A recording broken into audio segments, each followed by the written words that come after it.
हमारे YouTube channel एकता समाचार को सब्सक्राइब कीजिए, शेयर कीजिए, बेल के बटन को दबाएं और हमारी नई नई खबरें देखें। धन्यवाद। डूंगरपुर जिले की 84 विधानसभा सीट से भाजपा प्रत्याशी सुशील कटारा ने आज अपना नामांकन दाखिल किया।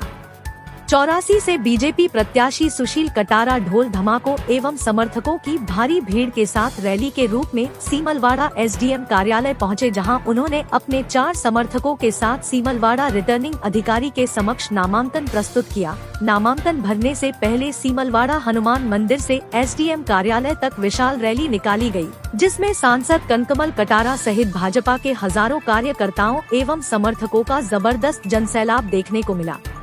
नामांकन के पश्चात 84 में चुनावी सभा का आयोजन किया गया, जिसमें झारखंड के पूर्व मुख्यमंत्री एवं केंद्रीय जनजाति मंत्री अर्जुन मुंडा ने सुशील कटारा के समर्थन में समर्थकों को संबोधित किया।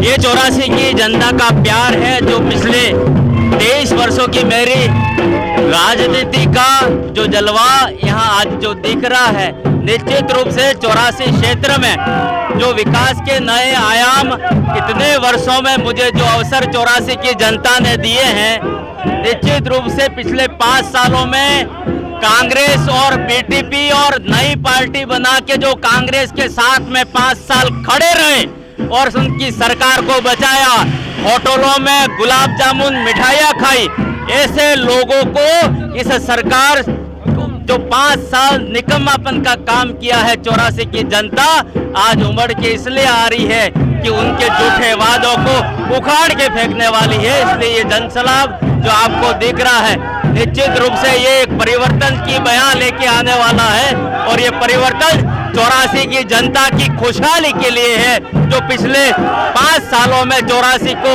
10 साल तक पीछे कर दिया। वो एक अंधेरे के रूप में 84 डूबी थी, उस अंधेरे से उजाले की ओर 84 की जनता, 84 के लोग आज उमड़ के इसलिए यहाँ पर आज आपको दिख रहे हैं। आपको बहुत बहुत धन्यवाद। ये भारतीय जनता पार्टी का जनसैलाब कांग्रेस सरकार और गहलोत के खिलाफ राजस्थान में इस सरकार को उखाड़ फेंकने के लिए ये 84 की जनता ने और पूरी राजस्थान की जनता ने ठान लिया है। इसलिए ये सारी जनता अपने मन से भारतीय जनता पार्टी के साथ जुड़ी है। खोखलेबाजी की है कांग्रेस के राष्ट्रीय नेता राहुल गांधी। कांग्रेस की सरकार बनने के बाद में गिनती गिनाते थे 1 2 3 4 5 6 7 8 9 10 दिन में अपना कर्जा सारा माफ। आज दिन तक यहाँ की जनता ठोकरें खा रही है। मात्र छलावाई किया सभी प्रकार का। अभी यहाँ पर कई प्रकार की योजनाएं चालू की इलेक्शन से पहले फूड पैकेट, मोबाइल, सारे खोखले वादे साबित हुए। लोग दर की ठोकरें खा करके रात को 2-2 बजे गालियां देते घर पे गए। हमारे यहाँ पर लबाना समाज का एक प्रसिद्ध तीर्थ स्थल है सरायेश्वर महादेव मंदिर। वहाँ पर कांग्रेस के मुख्यमंत्री अशोक गहलोत 23 मई को यहाँ पर पधारे थे।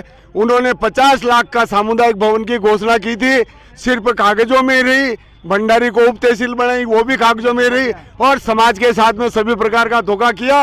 ये नकारा सरकार 3 तारीख को निश्चित ही राजस्थान से विदाई ले लेगी। ये 84 की जनता ने पूरा ठान लिया।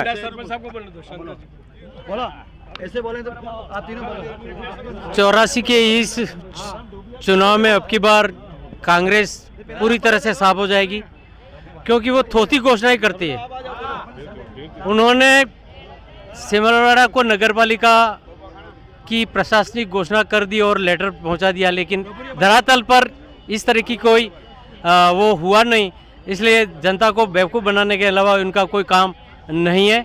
इसलिए जनता इस धोखे में नहीं आवे और भारतीय जनता पार्टी के कमल के फूल को जिता करके नरेंद्र मोदी जी के हाथ मजबूत करें, सुशील जी कटारा को विजय बनावे।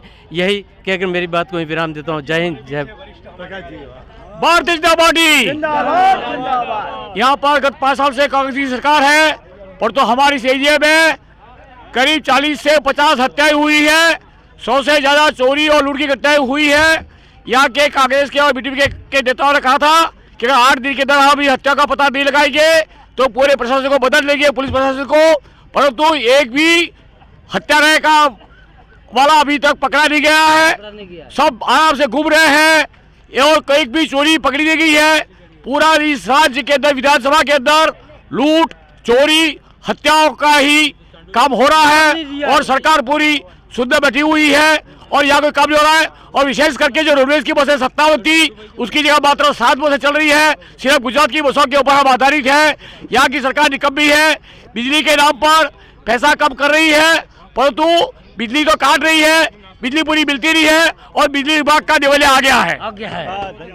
हाँ, धन्यवाद। जिन्होंने परचम लहराया, आज वागड़ में भी आए हैं। बहुत बहुत धन्यवाद राजू भाई। यहाँ पर कांग्रेस ने जो खोखली घोषणा की थी, राहुल गांधी आए थे 1 2 3 4 5 6 7 8 9 10 दिन में कर्जा माफ करेंगे। कौन सा कर्जा माफ किया? आज हमारे किसान भाई भटक रहे इधर उधर, कोई कर्जा माफ नहीं किया और किसानों के साथ धोखा किया। और मैं कांग्रेस से एक बात और पूछना चाहता हूँ कि हमारे पड़ोसी राज्य गुजरात में पेट्रोल यहाँ से 15 रुपया सस्ता मिल रहा है और राजस्थान के अंदर पेट्रोल का भाव वहां से 15 रुपया ज्यादा है, तो वो वेट ज्यादा है कांग्रेस सरकार का और लोगों के साथ धोखा कर रही है। ऐसी निकम्मी सरकार को यहाँ के लोग उखाड़ फेंकेंगे। भारत माता की जय, वंदे मातरम।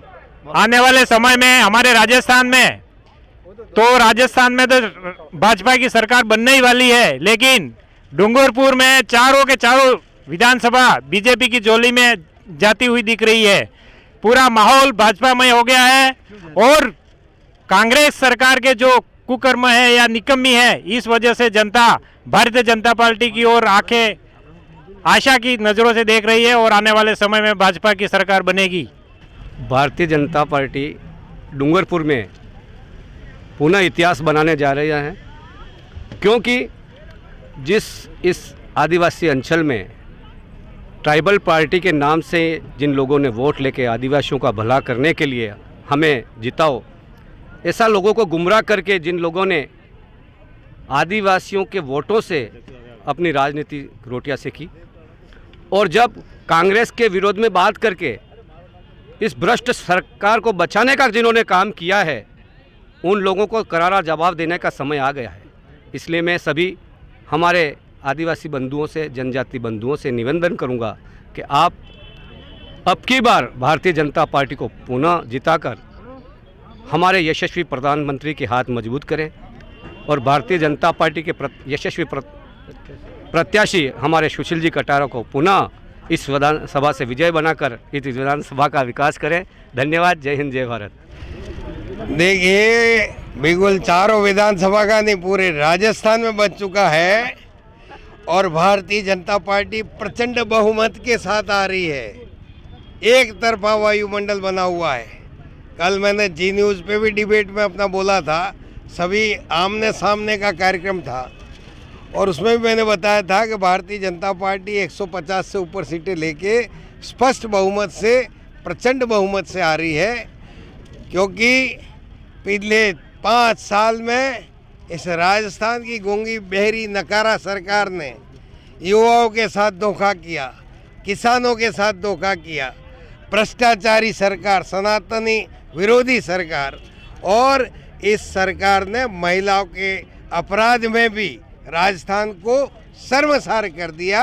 इसलिए सारे लोग राजस्थान के इंतज़ार कर रहे हैं कि जिस दिन 25 तारीख आएगी उस दिन वोट के माध्यम से इसको जड़ मूल से ख़त्म करने का संकल्प लिया है और निश्चित रूप से भारतीय जनता पार्टी का कार्यकर्ता इसको याद दिलाने के लिए एक एक घर पे जा रहा है और वहाँ के मतदाताओं को याद भी दिला रहा है और ला करके काम तमाम करेंगे। धन्यवाद। राजस्थान में जिस प्रकार से युवाओं के साथ जो छलावा किया है इस कांग्रेस की निकम्मी सरकार ने और इसके बेरुपये मुख्यमंत्री ने, वह अब उसको जवाब देने का समय आया है और युवा बोलता नहीं है और युवा भी जान गया कि बटन से ही सब काम होता है, तो बटन दबा के इस कांग्रेस की विदाई का क्षण आ चुका है और विदाई युवाओं के माध्यम से ही होगी और पुनः युवाओं के समर्थन से भारतीय जनता पार्टी की सरकार बनेगी।